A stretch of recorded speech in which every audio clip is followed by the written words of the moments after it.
After his meeting with Rel and the discovery of just how much power he was going to need to conceal through Braston, the Weasel was concerned if he could actually do the job. Zeno, the Onus user, had a greater strength than he had ever seen. The Weasel had seen many tainted in his time, and he also had a feeling that Rel was far more adept than he had displayed as well.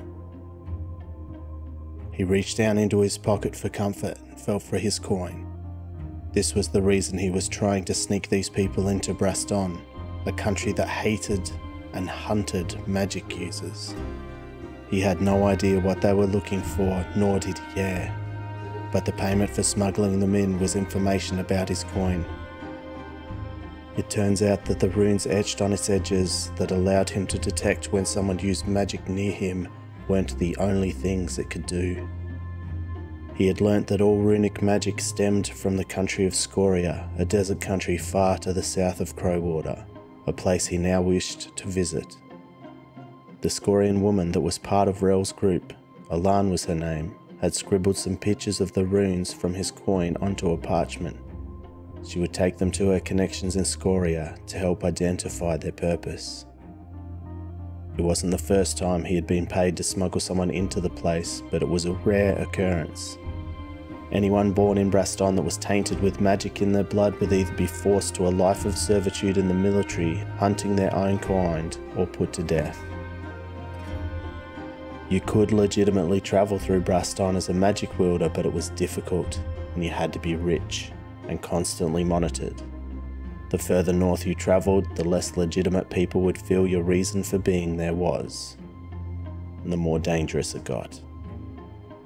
The Weasel let go of the coin in his pocket. He didn't want to draw attention to the fact that there was something of value in there. He was a dangerous man, and it was unlikely anyone in Crowwater would be stupid enough to try and rob him, but people often got stupid when they were desperate. If there was one thing Crowwater had in abundance, it was desperation. He had to talk to the smith. Not much of a smith really, not here. The man made some horseshoes from time to time. Crowwater was a dead town, and industry did not do well. There was another odd skill the smith had though, forgery. Forgery at the forge, the Weasel chuckled to himself. He often made connections others did not. It's one of the reasons he left his old life to live this one. He used to live easier, but life was now far more entertaining, was full of wonderful disasters, self-regulation, no expectation.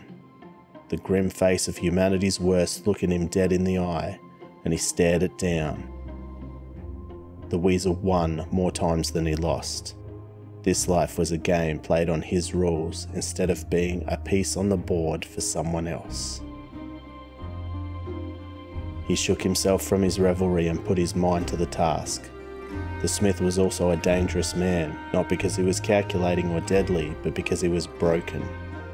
The disaster that had befallen the man was no concern to the Weasel. He cared not for others' heartache or struggles. He needed to be aware of it simply because it impacted his interactions with the man. He needed to forge some papers for his new acquaintances, and the smith was very good at them, flawless even. The catch was that he was unstable.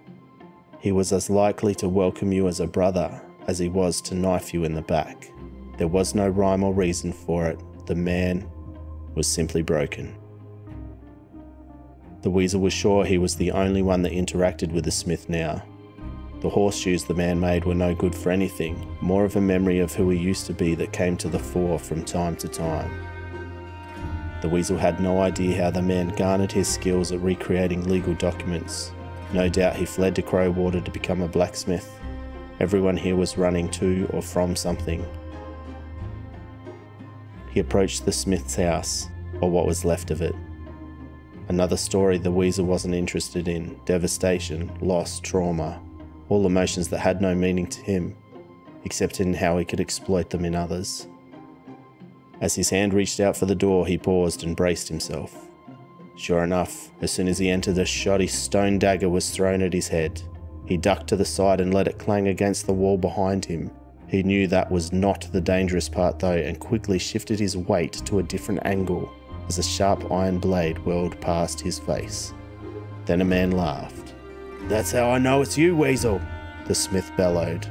"Anyone else would be dead." "Indeed," was all the Weasel said in reply.